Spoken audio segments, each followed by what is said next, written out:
Hello investors and welcome to Finology for investors. पता है पिछले काफी समय से जो वीडियोस बनाने में मुझे सबसे ज्यादा मजा आ रहा है वो है ये mutual fund Q&A videos.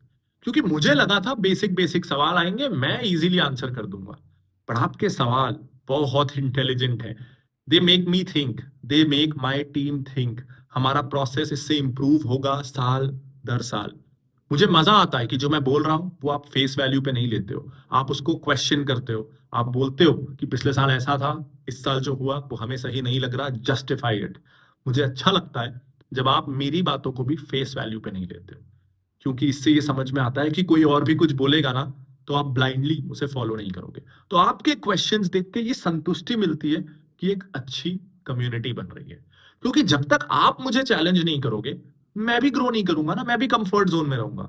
So thank you and I humbly say this, thank you for challenging me. इससे मैं, मेरी टीम और साथ में आप, हम सब ग्रो कर पाएंगे। तो फील फ्री, कोई ईगो नहीं है मुझ में। Feel free to question us, challenge us, take counter opinions. As long as आप अपनी रिसर्च कर रहे हो, आपके पास जस्टिफाइड बेसिस है of taking your own call, मुझे चाहिए भी नहीं कि you follow us blindly. So thank you for challenging me and please keep challenging me. भर भर के क्वेश्चंस करिए, क्रिटिसाइज करिए, we have no problems with it. Thank you so much. अब शुरू करें सवाल जवाब। बहुत इंटरेस्टिंग क्वेश्चंस है। जैसे एक सवाल, और ये काफी जरूरी सवाल है, इस पे ना हमारी टीम में भी जब हम लॉन्च कर रहे थे इस बार का फंड रिव्यू तो बहुत डिबेट था। एंड द क्वेश्चन इज कि जैसा पिछले साल हमने फंड एलिमिनेशन को स्टेप बाय स्टेप दिखाया था, हर एलिमिनेशन के बाद कितने फंड्स बच रहे हैं वो दिखाया था, आखिरी में हमने मल्टीपल चॉइस भी दी थी, 2 3 4 कि आप इनमें से चुन सकते हो। तो इस बार हमने वैसा क्यों नहीं किया? हम transparently step by step elimination क्यों नहीं दिखा रहे? हमने सीधा विनर क्यों बताया है और ये बताया है बस कि क्या फिल्टर यूज किया, लेकिन कैसे एलिमिनेट हुआ स्टेप बाय स्टेप ये उस डिटेल में नहीं बताया। तो ऐसा क्यों किया हमने? क्या इसमें ट्रांसपेरेंसी की कमी नहीं है? और ये बहुत बड़ा डिबेट था, हमारी टीम भी ये करते समय डिवाइडेड थी। अब दो थिंक टैंक्स थे यहाँ। एक जो कहता था कि बिल्कुल if Finology stands for integrity transparency हमको दिखाना चाहिए।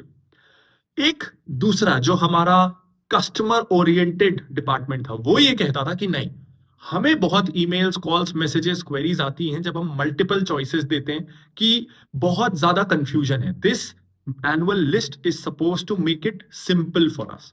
लेकिन जब आप हमें ऑप्शंस दे देते हो या जब आप क्राइटेरिया वाइज एलिमिनेट करते हो फंड, तो हमें समझ में नहीं आता कि हम पे ये क्राइटेरिया अप्लाई हो रहा है कि नहीं, हम इस क्राइटेरिया को कितना वेटेज दें, और लास्ट में अगर 3 फंड्स बचे हैं तो हम तीनों में से कौन सा चुने। तो इट मेक्स इट कॉम्प्लेक्स, और आप निकले थे सिंप्लीफाई करने, तो it sort of defeat the purpose. तो इस साल आई हैव टू एक्सेप्ट कि ये जो कस्टमर फेसिंग डिपार्टमेंट है इन वीडियोस में वो थोड़ा सा हावी है कि we wanted to make it as simple as possible. लेकिन जो लोग इन डेप्थ जाना चाहते हैं और खुद रिसर्च करना चाहते हैं उनके लिए we have a separate solution. तो हमने क्या किया है, अगर आप फिनोलॉजी रेसिपी पे जाओगे तो रिपोर्ट्स अभी पूरी नहीं आई हैं, लेकिन कॉन्स्टेंटली ये अगले 10 दिनों में अपडेट होगा। By month end we'll have complete blogs and free reports available, completely free है। तो आप recipe.phenology.in पे जाना, वहां एक डिस्कवरी सेक्शन दिखेगा, या अगर आप लॉग इन कर लियो तो आपको फ्री रिपोर्ट्स का सेक्शन भी दिखेगा।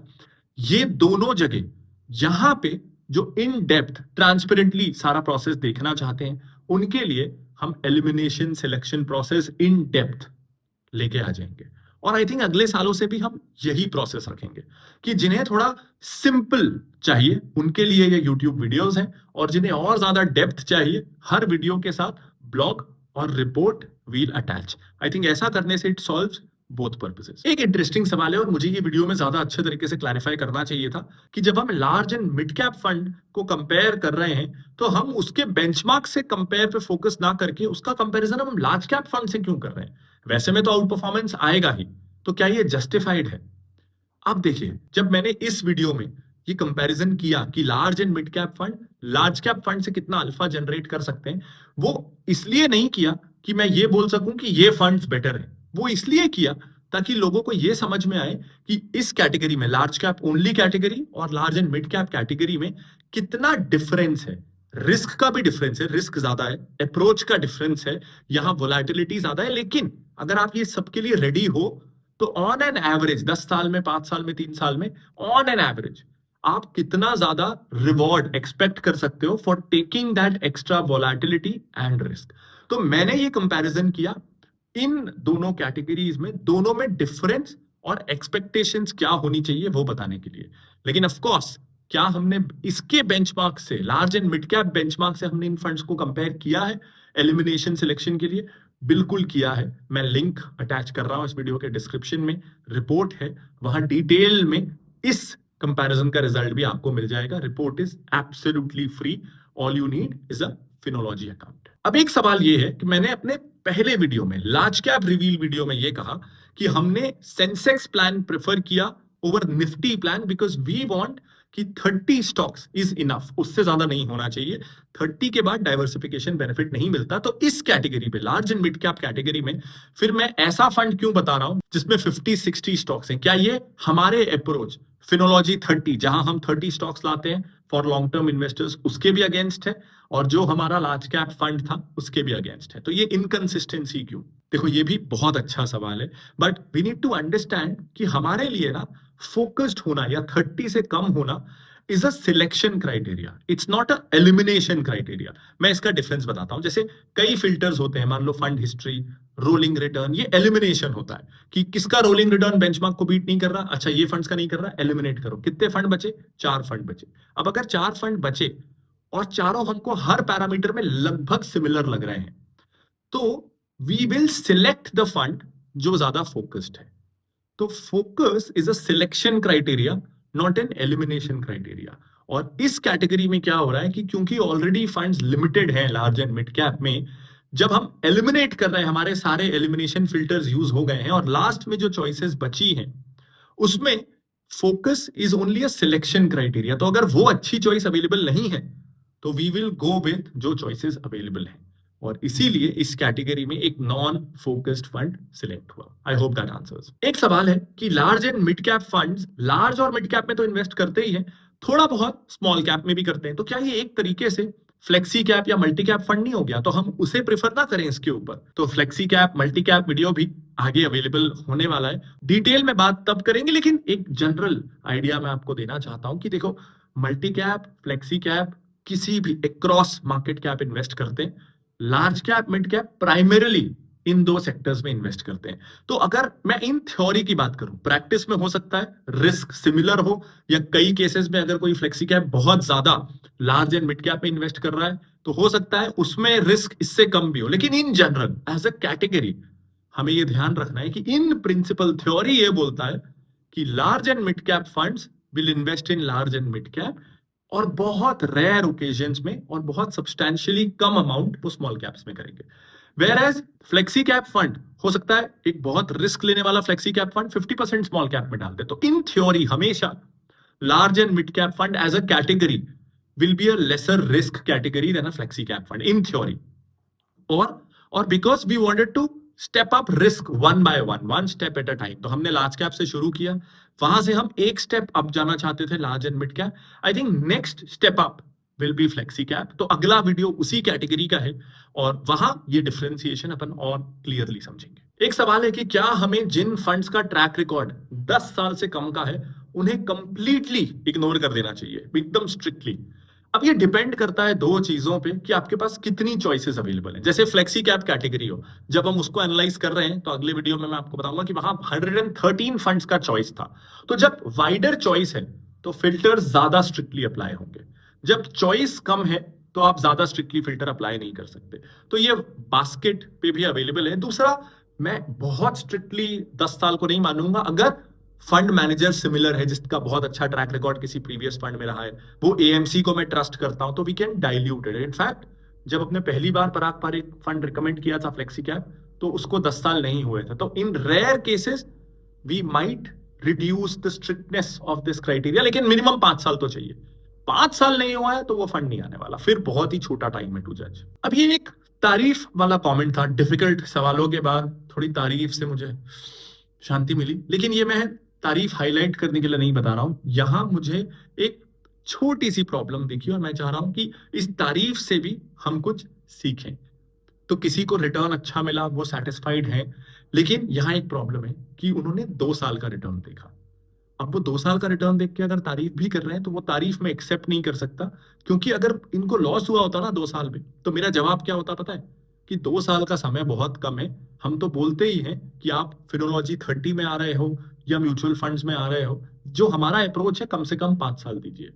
तो जब कोई हमको साल 2 साल में क्रिटिसाइज करता है, वो क्रिटिसिज्म हम एक्सेप्ट नहीं करते। सिमिलरली, अगर साल 2 साल की परफॉर्मेंस से कोई हमारी तारीफ कर रहा है, तो ये बताना जरूरी है कि वो तारीफ भी हम एक्सेप्ट नहीं कर सकते। और ये जरूरी है कि आप जब म्यूचुअल फंड में इन्वेस्ट करें तो 5 साल का होराइजन कम से कम लेके चलें। उसके पहले का होराइजन, उससे छोटा होराइजन अगर होगा, आप बहुत पैनिक में रहेंगे। तो as an approach this is wrong, but thank you for trusting us. एक सवाल है कि लार्ज एंड मिड कैप में जो आपने फंड चुना है वो अपने बेंचमार्क को 2-3% से ही बीट कर रहा है, 2-3% का अल्फा है बेंचमार्क के अगेंस्ट। तो क्या ये रिस्क लेना और हायर एक्सपेंस रेशो जस्टिफाइड है? आई थिंक देखो, लार्ज कैप हो वहां इतना इनहेरेंट बास्केट रिस्ट्रिक्टेड है कि हमने इंडेक्स फंड के साथ जाने बोला।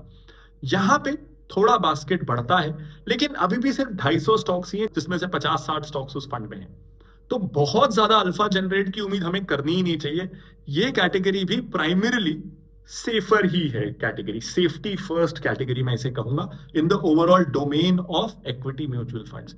तो 2-3% का अल्फा इस कैटेगरी में मुझे जस्टिफाइड लगता है। इससे ज्यादा का कंसिस्टेंटली इस कैटेगरी में मिलेगा नहीं। उसके लिए फिर हम नेक्स्ट कैटेगरी में चलेंगे ना, उसका वीडियो कल आ रहा है। अच्छा, कुछ सवाल ना कंसर्निंग आ रहे हैं जहां लोग इंटर कैटेगरी कंपैरिजन कर रहे हैं कि हम आपने पिछले साल फ्लेक्सी कैप फंड ये बोला था, तो अब हम उससे निकल के ये वाला लार्ज कैप ले लें क्या? या पिछले साल लार्ज एंड मिड कैप ये था, इस साल लार्ज कैप ये है, तो हम उससे निकल के इसमें ले लें क्या?